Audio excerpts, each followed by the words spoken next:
Division of All India Radio presents Money Matters. देश और लोगों के वित्त और अर्थव्यवस्था से जुड़ा कार्यक्रम About savings, investments, borrowings and taxations. Hindi और इंग्लिश में सीधा प्रसारण On our digital platforms. सुनना न भूलें हर रोज शाम 4:05 से 4:30 तक। Money Matters.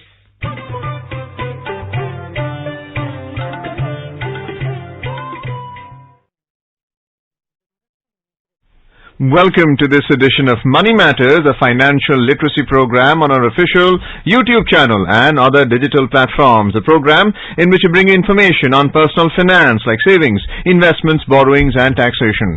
Today's topic on Money Matters is principle of value investing. You can send your queries regarding this topic, principle of value investing, on our email ID moneymatters.air@gmail.com. I am Arjun Chaudhary and this is my co-anchor in Hindi, Sonu Sood. धन्यवाद अर्जुन। नमस्कार श्रोताओं, money matters में आपका स्वागत है। देश और लोगों के वित्त और अर्थव्यवस्था से जुड़े इस कार्यक्रम में हम रोज एक निर्धारित विषय पर अपनी चर्चा केंद्रित करते हैं। आज का विषय है वैल्यू इन्वेस्टिंग के बुनियादी तथ्य। श्रोताओं, इस कार्यक्रम में हम आपके प्रश्न भी शामिल करते हैं। प्रश्न भेजने के लिए हमारा ईमेल आईडी है moneymatters.air@gmail.com। आज के कार्यक्रम में हमारे साथ चर्चा करने के लिए आमंत्रित हैं वरिष्ठ आर्थिक विशेषज्ञ पुनीत जैन। पुनीत नमस्कार, मनी मैटर्स में आपका बहुत बहुत स्वागत है। धन्यवाद सोनू।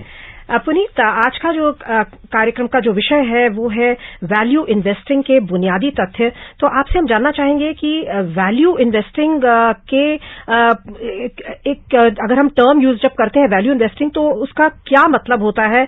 एक जो बेसिक बहुत ही फंडामेंटल इन्वेस्टर है जिसको इतना नहीं पता है, उसके लिए बताएं कि वैल्यू इन्वेस्टिंग टर्म का क्या मतलब है। देखिए सोनू, जब कोई भी निवेशक या इन्वेस्टर खासतौर से स्टॉक मार्केट में या किसी भी चीज में आप इन्वेस्ट करते हैं तो आप के पास कई विकल्प हैं, कई तरीके हैं। आप कैसे चूज करते हैं कि मैं किस चीज में इन्वेस्ट करूं। यदि हम शेयर बाजार की बात करें तो एक तरीका यह है कि आप देखते हैं, अब मैं निवेशक हूं तो कौन से शेयर्स बढ़ रहे हैं जिनकी फैंसी है या पब्लिक उसके बारे में बात कर रही है, तो मैं उसमें इन्वेस्ट कर सकता हूं। या म्यूचुअल फंड में आप इन्वेस्ट कर सकते हैं जहां पर फंड मैनेजर डिसाइड करता है कि कहां पर आपका पैसा वो निवेश करेंगे। और जो लोग डायरेक्टली स्टॉक मार्केट में इन्वेस्ट करते हैं वो अपने जो शेयर्स चुनते हैं इन्वेस्टमेंट के लिए, उसको चुनने का एक तरीका हो सकता है वैल्यू इन्वेस्टिंग। वैल्यू इन्वेस्टिंग का मतलब क्या है? वैल्यू इन्वेस्टिंग एक ऐसी स्ट्रैटेजी है जिसमें आप ऐसे शेयर्स चुनते हैं जहां आपको लगता है कि उस शेयर की कीमत या वर्थ तो बहुत ज्यादा है, लेकिन जो शेयर का बाजार में भाव है वो अपनी कीमत से बहुत कम है। तो इसको वैल्यू इन्वेस्टिंग कह सकते हैं। यानी ऐसा सामान, ऐसे शेयर्स जिनका आपकी राय में वैल्यू ज्यादा है, वर्थ ज्यादा है, लेकिन उसका किसी कारणवश वो शेयर बाजार में सस्ते मिल रहे हैं। आप ये कहेंगे कि ये कैसे पॉसिबल है, क्योंकि शेयर बाजार में या मार्केट में जो प्राइस है वो एक जेन्युइन वैल्यू को रिफ्लेक्ट करती है। ऐसा नहीं होता। जैसे मैं आपको एग्जांपल देता हूं। देखिए, एक दिन में शेयर बाजार कई बार ऊपर नीचे होता है, हम देखते हैं बहुत वॉलेटिलिटी होती है, लेकिन इसका मतलब ये तो नहीं कि इकोनॉमी कुछ घंटों में ही बदल गई या या उसकी अर्निंग्स कंपनीज की बदल गई। ऐसा नहीं होता। जो इन्वेस्टर एक्सपेक्टेशंस हैं या सेंटिमेंट है वो बदलता रहता है और उसी सेंटिमेंट से शॉर्ट टर्म में शेयर्स के भाव जो है वो डिटरमिन होते हैं। तो जो लॉन्ग टर्म इन्वेस्टर हैं, जो इस बात को जानते हैं कि किसी शेयर की कीमत ज्यादा होनी चाहिए लेकिन सेंटिमेंट की वजह से वो कम है, तो वो उसमें इन्वेस्ट कर सकते हैं उस समय जब वो शेयर्स गिरे हुए हों। तो इसको आप वैल्यू इन्वेस्टिंग एक प्रकार से कह सकते हैं। ये एक स्ट्रेटजी है इन्वेस्टिंग की। तो पुनीत, अगर हम इसको थोड़ा सा बाकी जो हम सामान खरीदते हैं उससे अगर हम कंपेयर करें, तो जैसे जब सेल होती है तो हम जाते हैं और सामान को डिस्काउंट पर खरीदते हैं, तो ये भी क्या कुछ वैसा ही है? क्योंकि जब सामान की हम बात करते हैं तो बड़े बड़े हमें एड्स दिखाई देते हैं और हमें पता होता है कि सेल चल रही है। देखिए, मैं बहुत खुश हूं आपने सवाल पूछा, क्योंकि मैं उसको सिंप्लीफाई करके ऐसे एग्जाम्पल देता हूं कि हम ये जानते हैं कि एक टीवी मान लीजिए हम खरीदना चाहते हैं और एक टीवी की कीमत 100 रुपया है। हमें मालूम है कि साल में कई बारी टीवी के ऊपर सेल लगती है। वो 100 रुपए का टीवी दिवाली के पास या दूसरे त्योहारों के आसपास वो आपको 15% या 20% डिस्काउंट में वो टीवी आपको मिल सकता है। तो आप इंतजार करते हैं कि जब वो सेल लगती है तब आप, यदि आप वो फैसला बाद में कर सकते हैं तो आप उसको डिस्काउंट में खरीदते हैं। तो ये भी एक वैल्यू इन्वेस्टिंग या वैल्यू बाइंग का तरीका है। इसी तरह से हम शेयर मार्केट में या इन्वेस्टमेंट्स में हम जो चीजें हमें लगता है अच्छी हैं और किसी वजह से, सेंटिमेंट की वजह से वो अचानक गिर गई तो हम उसमें इन्वेस्ट कर सकते हैं। बिल्कुल ये एक डिस्काउंट सेल की तरह ही खरीदने का एक तरह का स्ट्रेटजी है। Puneet, my co-anchor spoke about value investing with you. The topic is principle of value investing, which is how to go about value investing, identifying those opportunities where there is value in a particular type of commodity or security that you just mentioned. And one of the ways that a known investor with some competency engages is what's called a technical analysis. So they go into certain types of ways of technically analyzing whether valuation is there in the share or not, and what would be the future valuation coming up. So you have price to earnings ratio or the dividend discount model as a rule of thumb. Do you agree with that? And for the benefit of our listeners, could you tell us what these two types of technical analysis are? So interestingly, this whole idea of value investing was actually pioneered by one of the gurus of stock market in America in 1930s. His name was Benjamin Graham. In fact, I would recommend our listeners to memorize this name. Benjamin Graham actually came out with a book for the first time which laid down the principles of value investing. The book's name was it was titled as Value Investing by Benjamin Graham. Benjamin Graham not only was a thinker who gave the principles of how to invest in stocks based on value investing, he was the professor, because I want to really underline this, he was the professor of Warren Buffett, who is the second richest, third richest man, one of the richest men in the world, based on investing. So Benjamin Graham taught Warren Buffett how to invest in stock markets, and based on those principles, Warren Buffett, we know, is such a rich man today. Similarly, other people in stock markets that we know, people like Charlie Munger, people like Peter Lynch. So there are many people over the last 100 years in the stock markets who have invested. Most of these people have used principles laid down by Benjamin Graham, and I think anybody looking to invest on value principle should refer to this book. Secondly, I would say that price to earnings ratio, dividend discount model. So the book actually lays down many ways that you can value a stock. How do you value a company? Based on its profits, based on the book value of the company, that is the kind of assets the company has. That would be price to book ratio. Price to book ratio. You can look at how what is the growth of the company, how the revenues are coming in. We can look at the free cash flow. So there are many fundamental principles that you can look at. All these principles are laid down very well in textbooks, not only in value investing but in many other textbooks. They have been laid down very well. So any savvy investor should really look at these things, look at these ratios, then develop your own sense of expectation of the company's value, and then wait for the price to come below that value. If it falls below that value, then it becomes a very good buy, and I think that is principally value investing is there. Important thing about value investing is that it requires a lot of patience. A lot of people who buy, who think that they are buying something in discount, like Sonu gave this example of let's say a television sale, which comes every Diwali. So I may have to wait for a few months for that sale to actually come on the market, and then I buy.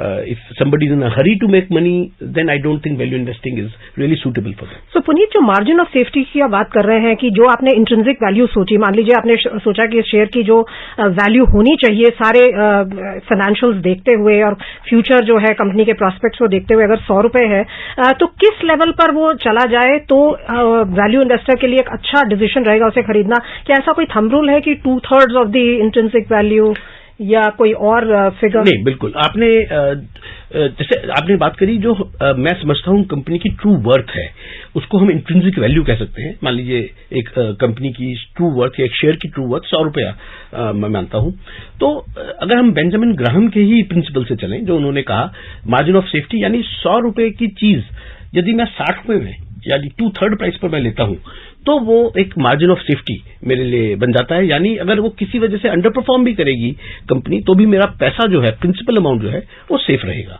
तो you can take that as a thumb rule. ये Benjamin Graham ने ही एक lay down किया था कि 2/3 of the price यानी 60% intrinsic value की प्राइस पर आप वैल्यू बाइंग जो है वो शुरू कर सकते हैं। और आपने वॉरेन बफे की बात करी, जो सबसे ज्यादा सक्सेसफुल वैल्यू इन्वेस्टर माने जाते हैं वर्ल्ड के।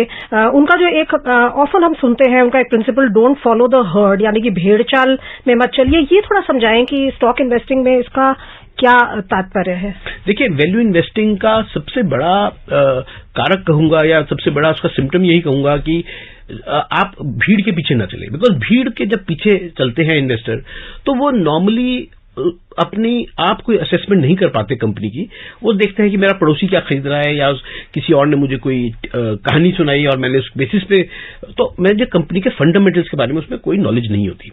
यदि हम भीड़ के पीछे न चलें, आप हर्ट को फॉलो ना करें, तो आप अपने आप कंपनी को स्टडी कर पाएंगे, उसके मॉडल को समझ पाएंगे, बिजनेस मॉडल को, और फिर इन्वेस्ट कर पाएंगे। तो वैल्यू इन्वेस्टर जितने भी हैं वो ज्यादातर अगर आप देखेंगे तो कॉन्ट्रेरियंस ही होते हैं, यानी जो बाजार की डायरेक्शन होती है वो उसके रिवर्स चलते हैं। जब सारे लोग शेयर शायद खरीद रहे होते हैं तो वो शायद बेचते हैं, या सब लोग बेच रहे होते हैं तो वो शायद खरीदते हैं। That is the nature of value investing.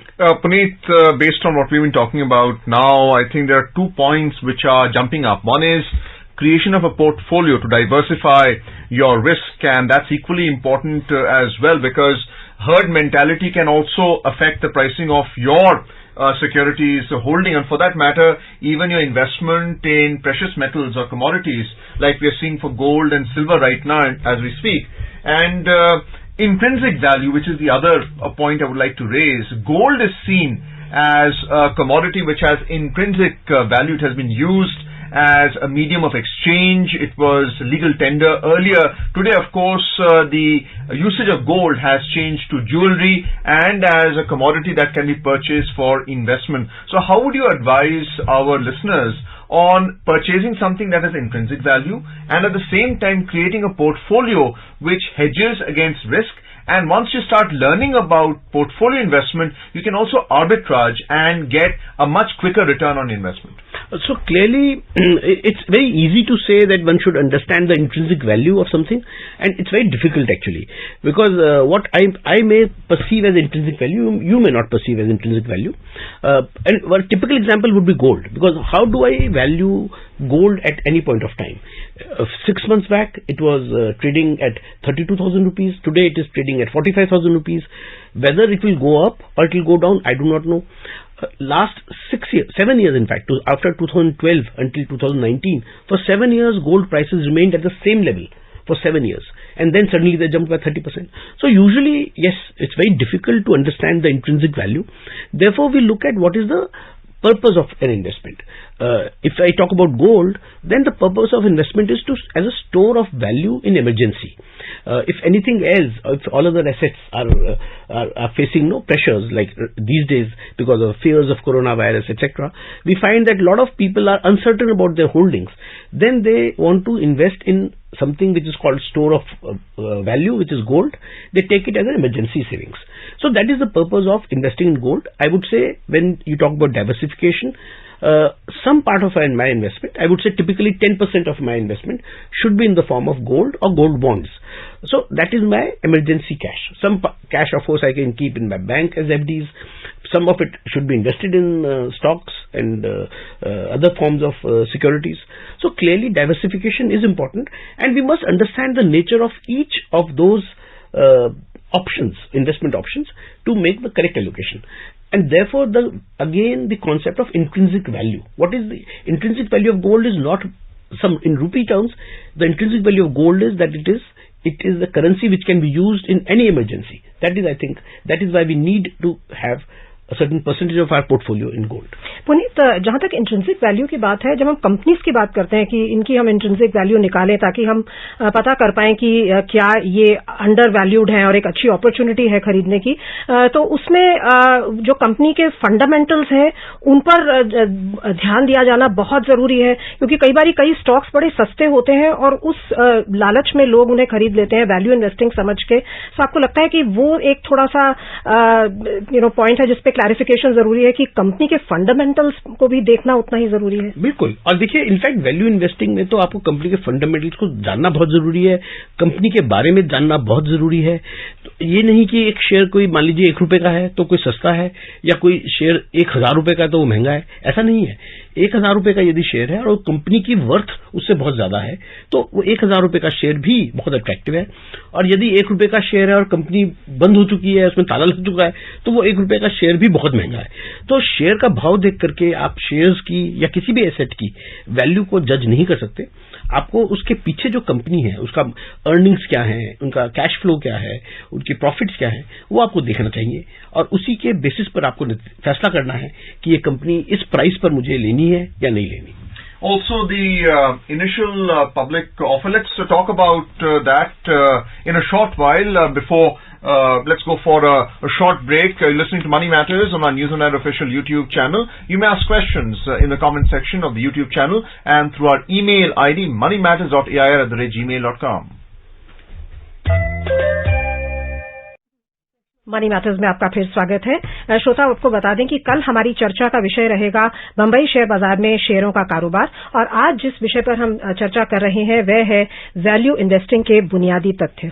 And we're just talking with our expert Puneet Jain on the principles of value investing, and you spoke a great deal about what the principles are, what are the hows of ensuring that the investment has valuation today and it will have valuation tomorrow as well. I was trying to drive earlier at the initial public offer. How important is it for the investor to do some homework in terms of reading the red herring prospectus and then honing that critical instinct before they subscribe for an IPO? Because invariably we see that there is a capital gain if your instincts are right and the market does price shares quite high in the secondary market. So Arjun, we have seen that a lot of investors actually make very uninformed decisions when it comes to IPOs. Whenever people are making money in IPOs, they start subscribing to all kinds of IPOs without understanding what kind of company they are buying, what kind of shares they are buying, and then suddenly they suffer a lot of losses. And sometimes they make very bumper gains because nobody else is buying those IPOs, and they identify and So I have many examples, even in recent times I have many examples before us where stocks have gone up very well after IPO because the companies were very good. If you look at IRCTC and and many other companies by government also, some of those IPOs have done very well. I think it is extremely important, like you underlined, that doing good homework is very important for investors. Unless they understand what is the company, is it a good company, it will remain in business for a long period of time, are the earnings good, do they have free cash flow, do they give dividends to investors, what are the growth prospects of those companies, all these issues they have to in fact digest, they have to understand, they must read the red herring prospectus. Plus, who are the promoters who are running the company? Promoters, in fact, I would say among all the factors, the quality of promoters is the most important factor, because we have repeatedly seen that companies run by promoters who are not adhering to good governance standards, those companies have done badly over a period of time. So I would say that investors need to do a lot of homework, and we need to do that because if we want to make exceptional gains, I think it requires us to make exceptional effort also.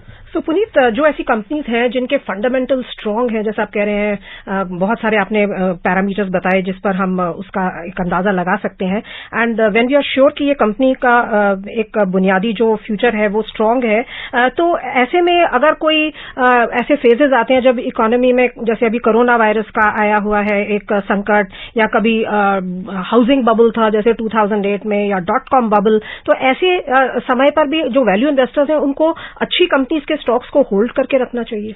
बिल्कुल सोनू, देखिए, यदि एक company की worth जैसे intrinsic value ज्यादा है और किसी वजह से, और ये होता है बाजारों में रेगुलरली, इनफैक्ट स्टॉक मार्केट में आप देखेंगे कि प्राइस या तो इंट्रिंसिक वैल्यू से ज्यादा होगा, या वो सेंटिमेंट अगर बहुत पॉजिटिव है, और अगर सेंटिमेंट नेगेटिव है तो इंट्रिंसिक वैल्यू से बहुत कम हो जाता है। तो इन्वेस्टर को जब भी उसको लगे कि मेरी इंट्रिंसिक वैल्यू पे मेरा शेयर बिक रहा है, तभी उन्हें बेचना चाहिए, या इंट्रिंसिक वैल्यू से ज्यादा अगर शेयर के भाव हो गया, अगर वो सस्ता मिल रहा है तो उनको इन्वेस्ट करना चाहिए और होल्ड करना चाहिए।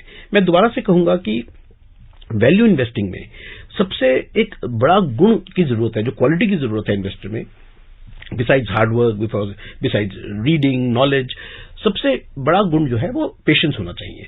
क्योंकि ऐसा नहीं होता कि हमने कोई बाइंग करी, वैल्यू बाइंग करी, और इमीडिएटली उसके बाद वो उसका या तो शेयर का भाव बढ़ना शुरू हो जाएगा या वो एप्रिशिएट हो जाएगा हमारा पैसा। ऐसा नहीं देखा, हमने देखा है कि वो उसमें थोड़ा समय लगता है, कुछ महीने बाद या कुछ वर्षों बाद उसके अंदर हमें जेन्युइन जो है रिटर्न मिलती है। और मैं सिर्फ ये शेयरों की बात नहीं कर रहा हूं, आप देखेंगे जो हाउसिंग बबल की आपने बात करी, 2007, 8, 9, 10 तक लोगों ने बहुत ज्यादा बड़े पैमाने पर रियल एस्टेट की परचेजिंग करी भारतीय बाजारों में, बहुत ऊंचे दामों पर, ये जाने बिना कि उस जो मकान खरीद रहे हैं या प्लॉट खरीद रहे हैं उसकी इंट्रिंसिक वैल्यू क्या होनी चाहिए, सिर्फ इस लालच से कि मैं आज ये खरीदूंगा मान लीजिए 100 रुपए में और ये मेरा कल जो है 110 रुपए में 120 रुपए में बिक जाएगा, इस लालच में बहुत बड़े पैमाने पर हमने देखा रियल एस्टेट में बाइंग हुई और बहुत ज्यादा निवेशक को नुकसान हुआ उसके अंदर, बहुत लोग उसमें उन्होंने लॉसेस भी फेस किए, लिक्विडेशन फेस करी। तो ये जो प्रिंसिपल्स हैं वैल्यू इन्वेस्टिंग के, ये सभी एसेट्स को अप्लाई करते हैं, ना सिर्फ शेयर बाजार को, पर ये मुझे लगता है रियल एस्टेट के लिए या दूसरे एसेट्स के लिए भी उतनी ही एप्लीकेबल है। तो पुनीत, आपने जैसे कहा कि इंट्रिंसिक वैल्यू एस्टिमेट करना बहुत जरूरी है, उसका अंदाजा लगाना बहुत जरूरी है और उसके बेसिस पर ही वैल्यू इन्वेस्टिंग की जाती है। और जब उससे नीचे जाता है, मार्जिन ऑफ सेफ्टी भी आपने हमें समझाया कि क्या रखना चाहिए, तब आप खरीदते हैं और फिर हम जो पैसा बनाते हैं वो तो बेचने पर ही बनाते हैं। तो वैल्यू इन्वेस्टिंग में जो बाइंग का रोल है वो उस पर थोड़ा सा आपने उसको जरूर मेंशन किया, थोड़ा सा और प्रकाश डालिए कि क्या लेवल होना चाहिए प्राइसेस का, let's say above the intrinsic value, क्योंकि कई ऐसी भी सिचुएशंस आती हैं जब प्राइसेस जूम करते हैं, तो तब कब बेचने का फैसला करना चाहिए। बिल्कुल, तो यदि आपने इसको सिस्टमेटिक इन्वेस्टमेंट प्लान अपना बना सकते हैं, एक प्रकार से आपने आइडेंटिफाई करते हैं कि भाई एक्स इन्वेस्टमेंट मुझे करनी है जो इंट्रिंसिक वैल्यू से नीचे है, तो उसमें मैं ये नहीं कहूंगा कि आप लंप सम में वो इन्वेस्ट करें, क्योंकि जैसे हमने बात करी कि बहुत उसमें लंबा समय भी निकल जाता है इन्वेस्टमेंट को एप्रिशिएट होने में, तो उसको थोड़ा सा स्टैगर करना चाहिए over a period of 5 months 6 months depending on our cash flow.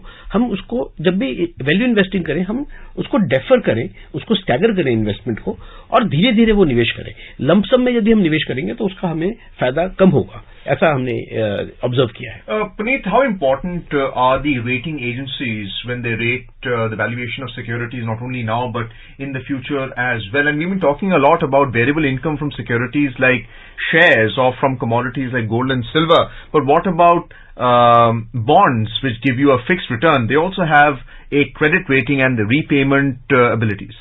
You'll be surprised actually that even bonds which appear to give fixed returns, they also, the prices move up and down based on sentiment, because if there's a movement in interest rate structures, then prices move up and move down.